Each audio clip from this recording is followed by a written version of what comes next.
kung saan po ang ebidensya, doon po tayo pupunta, kahit na sino pa po ang pwedeng maisama. Basta tututok lang po kami sa ebidensya at yun po ang aming isusumite. Dahil madami ng mga inosenteng tao na dadamay sa tangkang paglilihis na ito, dapat lang po tayo magalit sa korupsyon at anumang uri ng pang-aabuso sa kapangyarihan. Subalit huwag tayo maging padalos-dalos sa paghusga, maging mapanuri po tayo sa mga mema at nais lamang magpunla ng pagkakawatak-watak.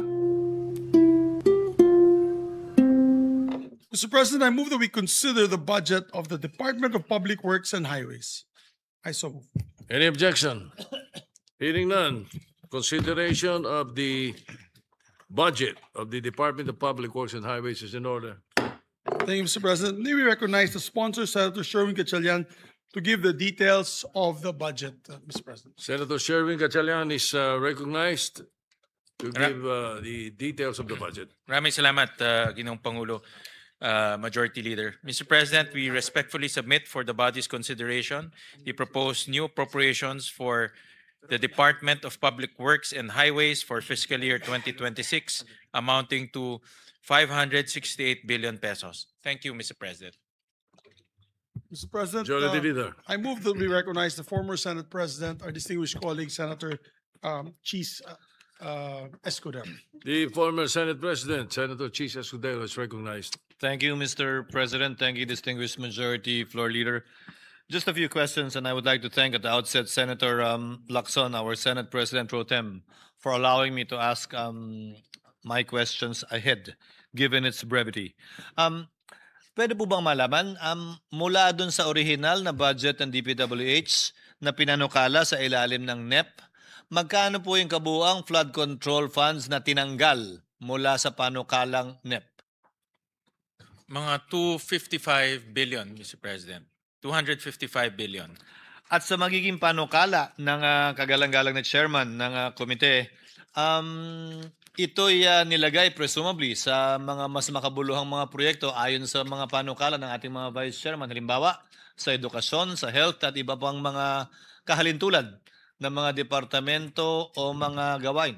Tama po. Ang malalaki pong or yung priority na sectors na linagyan ho natin ng malalaking amendments ay education, health, and transportation po. Pero tama ba na ang ginawa ng Kamara ay itong pondong to ay ginamit sa ibang mga bagay-bagay din pero kabilang ang mga proyekto pa rin ng DPWH? Meron po silang, yung 255, ito po ay nakakalat sa iba't ibang proyekto. Kasama na rin po doon edukasyon, kasama na rin po doon sa Department of Transportation. Yung natira pong 624 billion po, nagkaroon lang ho sila ng realignment within the Department of Public Works. Ayon po sa datos ng DPWH, sa kabuuan ay nagkaroon ng 30,000 flood control projects mula 2018 hanggang 2025. Tama po ba yun? More or less po, tama po.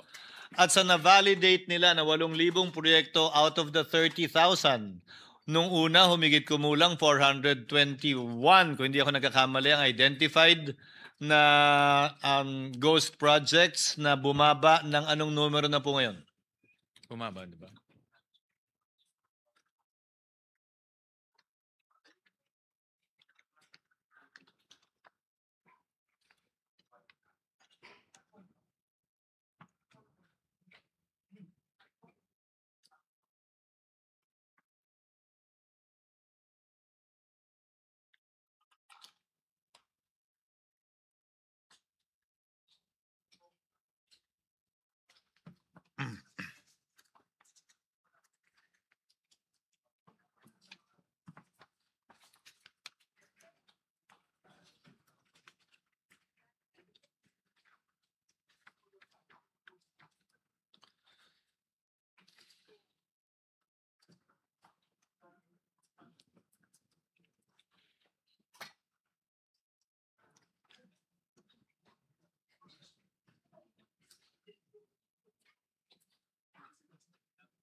Nabanggit po ni Secretary Dizon na ang suspected ghost projects nationwide is 421. At ito po ay tuloy-tuloy po yung validation po ng ICI at DPWH. So initial po lamang yun. Initial pa lang po. At base sa kanilang initial na pag-aaral, mga anong taon na may pinakamaraming ghost projects na sa na-identify nilang 8,000 proyekto out of 30,000?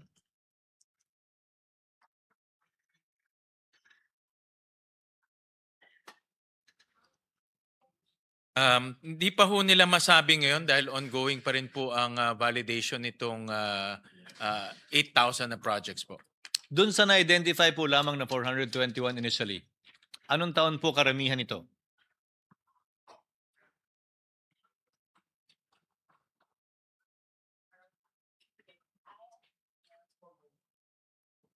Alam ko po na ang saklaw na period ay 2018 hanggang 2025. Ang tinatanong ko po, ano pong taon karamihan ang may nakita kayo?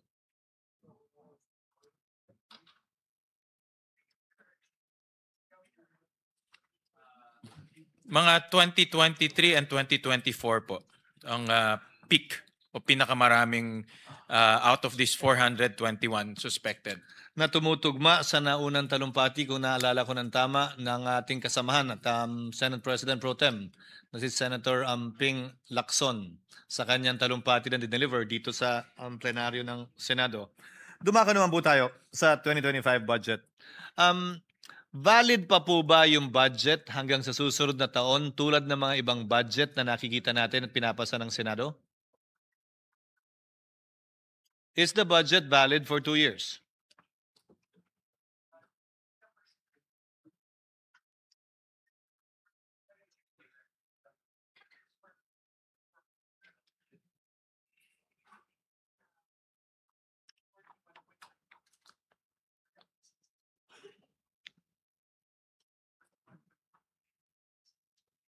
Valid pa ho until 2026. Ang obligation rate po nila is 76%. Ang disbursement po is about 49%. So yung mga hindi ho nagastos nila valid will be until 2026. Actually, ang tatanungin ko po ay gaano tayo makakatiyak na hindi mangyayari sa 2025 budget yun nangyari sa sinabi po ng kalihim sa inyo kaninang narinig ko na karamihan ng ghost projects na na-identify nila ay nasa taong 2023 at 2024. Ano po ba ang mga hakbang na ginagawa nila para matiyak na hindi na ito mangyayari pang muli?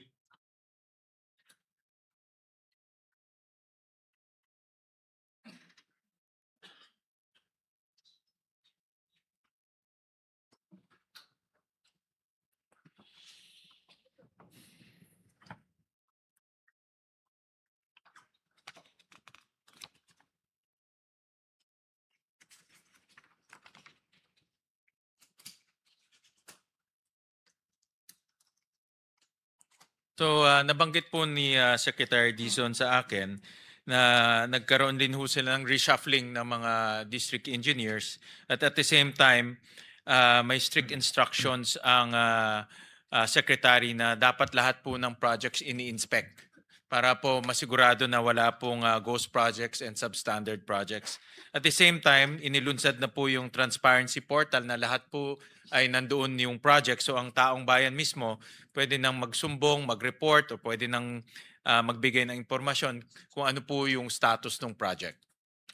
At ang assumption ko po nito ay masusunod din yung kautusan ng Pangulo. Nababaan yung costing ng mga proyekto kumpara sa costing ng nagdaang taon.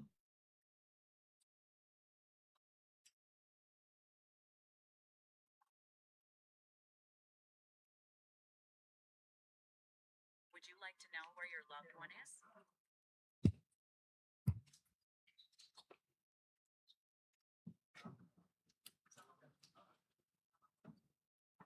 So dahil po yung itong mga natitirang flood control projects ay hindi na implement, nagkaroon din ng magandang pagkakataon ang DPWH na magkaroon ng recosting. At based po sa kanilang recosting, up to 50% ang nabawasan po sa on the average sa iba't ibang proyekto ng DPWH tulad po ng bridges, tulad po ng roads, pati ho flood control. So ito naman yung kagandahan na na-delay ng konti dahil nagkaroon sila ng oportunidad na babaan yung presyo. So up to 50% On ang the average. pinakamataas? Yeah, on On the average or up to 50% ang pinakamataas? Up to 50. Up.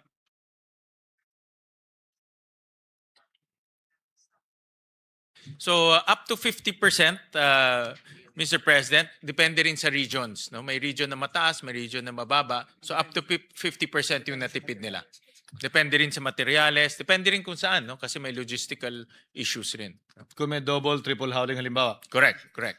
Now, at this juncture, Mr. President, with the permission of the body, and with the permission of the chairman, of course, also, may I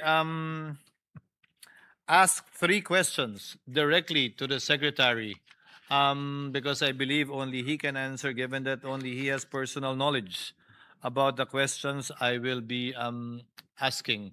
Again, with the permission of the good chairman and with the permission of the body. In accordance to Rule 43, Section 121 of the Rules of the Senate, and with the consent of the body, I move to suspend the rules of the Senate to allow our distinguished colleague, Senator Cheese Escudero, Francis Cheese Escudero, to ask questions directly to the member of the cabinet or the head of the cabinet, Department of Public Works and Highways, Secretary Vince Dizon. So move, Mr. President. Yes, the way I understand it is the questions that Senator Escudero would want to pose would be questions directly to the Secretary of Secretary, DPWH, and that is the reason for your motion. Yes, All right. Yes, sir. Any objection? Hearing none, there is a motion to suspend the rules of the Senate. Hearing no objection, the motion is approved. Thank you very much, Mr. President. I'd like to thank You may our proceed. I'd like to thank our distinguished colleagues as well as the good chairman of the committee for accommodating this request. Good evening, Mr. Secretary. You are co-leading the executive branch's effort to address the flood control issue. As someone who holds the reviews and documentary evidence that your department possesses, may I ask, sa anong punto kayo nakumbinse na kailangan sampahan ng kaso na ang dating speaker at dating kongresista na si Ginoong Ko? Kay Mr. President, magandang gabi po. Maraming salamat. Kay former Congressman Zaldico po, ito po ay unang refer na ng ICI at ng DPWH nung, kung di ako nagkakamali po, end of September or a few weeks after mabuo ang ICI, nag-refer po kami sa Ombudsman, Office of the Ombudsman ng referral to file cases on the projects in Oriental Mindoro involving SunWest Corporation. At in fact, ito din po ang unang kasong final ng Office of the Ombudsman itong nakaraang linggo sa Sandigan Bayan na kinagabasan na rin po ng warrants of arrest laban kay former Congressman Zaldico at sa iba't iba pang mga opisyales ng DPWH at ng iba pang mga private individuals. So at that point po, base sa inspeksyon na ginawa namin nung nandun po ako sa Mindoro kasama ni Governor Bons Dolor, at sa ebidensyang nakalap na ipinasa po namin sa ICI nung ito ay nabuo, dun po namin sabay na final sa Ombudsman yung referral na yun. At yun na rin nga po ang unang kasong final sa Sandigan Bayan nitong nakaraang linggo lang. Yung sa dating speaker, Mr. Secretary, kailan po ito napagpasahan? Opo, ito po ay siguro po mga ilang linggo lang, itong nakaraang ilang linggo lang, base na rin sa mga nakuhang ebidensya ng DPWH at dokumento ng mga proyekto ng SunWest Corporation at ng iba pang korporasyon ni former Congressman Zaldico tulad ng High Tone Corporation across many years, Mr. President. No? At base na rin ito dun sa naging sworn testimony ni Sergeant Gutesa dito sa Senate Blue Ribbon hearing. At base po doon, sinamit po namin yon as facts sa Office of the Ombudsman kasama ng ICI. Kasama na rin po nung mga interviews ng ICI kay former Speaker Romualdez. At yun po ang naging basihan nung aming mga rekomendasyon na isinumiti po namin sa Ombudsman nung Biyernes. At ang kabuang halaga po nito ay? Sa aking pagkakaalam ko po, no, ang total from 2016 to 2025 ay mahigit 100 bilyong piso po sa between SunWest Corporation and High Tone Corporation. Thank you, Mr. Secretary. Thank you, Mr. President. Pangalawang katanungan po, nabasa ko pero hindi ako tiyak na sinama bilang bahagi ng mga ebidensya ang affidavit ni Gutesa o Orly Gutesa. Sa kabila ng pagkakaroon ito ng problema o issue sa notaryo o pagnotaryo na lumabas sa pagdinig ng Senado at gayon din ng mga newspaper reports. Totoo nga po bang kasama ito? Kasama po. Kasama po ito dun sa facts o datos na ipinasa namin sa Ombudsman nung Biyernes. Dahil sa kabila po ng issue at problema? Ayon po sa aming mga abogado, nung pinag-aaralan po ito, ito naman po ay sinumpaan during the Senate Blue Ribbon hearing. At base po doon, sinama po namin ito doon sa aming sinumite sa Ombudsman. Bilang panghuling katanungan, Mr. Secretary, di po kaila sa publiko ang relasyon ng dating Speaker sa Pangulo. May naramdaman po ba kayong anumang pangamba o pagdadalawang isip kaugnay sa ginawa po ninyong paghahain ng kasong ito? Wala po, Mr. President. Wala po. In fact, sa lahat po ng aking pag-uusap sa ating Pangulo, consistent po siya sa kanyang sinasabi na kung saan po ang ebidensya, doon po tayo pupunta kahit na sino pa po ang pwedeng maisama. Basta tututok lang po kami sa ebidensya at yun po ang aming isusumite. Thank you very much, Mr. Secretary. At this juncture, Mr. President, tatlo lang po talaga yun, Hindi mga apat. Majority Leader. At this juncture, Mr. President, I'd like to make a brief manifestation to end my interpellation of the Department of Public Works and Highways. Ginoong Pangulo, mga ginagalang kong kasamahan, nais ko pong ilagay sa tala ng Senado na binabati ko po ang administrasyon dahil sa hindi sila sumunod o nagpadala sa anumang script o sarsuela para magkaroon ng diversyon at ilihis ang tunay na mga salarin. Tulad ng nasabi ko po, no, ako ay huling tumayo at nagsalita dito sa Senado. Ayon mismo kay Secretary Dizon, wala silang sinundang script at base sa kautusan ng Pangulo, sinundan lamang nila kung saan sila dinadala ng ebidensya. At dahil nga dito, sinampahan na po sina Co, Romualdez, Alcantara, Bernardo, Hernandez at iba pa. Alam kong naging hindi madali ang desisyon ito para sa Pangulong Marcos nang malaman niyang posibleng sangkot ang kanyang pinsan dito sa isyong ito. Subalit, Ginoong Pangulo, nais ko pa rin sabihin na binabati ko ang sigasig ng Pangulo na panagutin ang mga tunay na dapat managot at pagtutol niya sa anumang diversyon dahil madami ng mga inosenteng tao na dadamay sa tangkang paglilihis na ito. Dapat lang po tayo magalit sa korupsyon at anumang uri ng pang-aabuso sa kapangyarihan.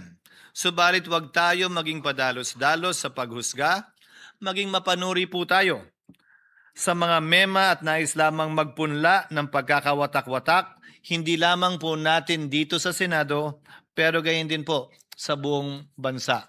Upang sa gayon, maharap natin ang mas mabibigat na problema na dapat kaharapin ng ating bansa kaugnay sa ekonomiya at pagbibigay na mas magandang kalidad ng buhay sa mas marami sa ating mga kababayan. Maraming salamat po, Ginoong Pangulo, at sa muli nagpapasalamat ako sa ating kagalang-galang na Chairman ng Committee on Appropriations sa pagbibigay sa munting kahilingan ng abang lingkod na ito at gayon din sa ating punong mayoriya sa pagbibigay din sa kahilingan ng kinatawa na ito. Maraming salamat po at magandang gabi po. Thank you, Senator Escudero.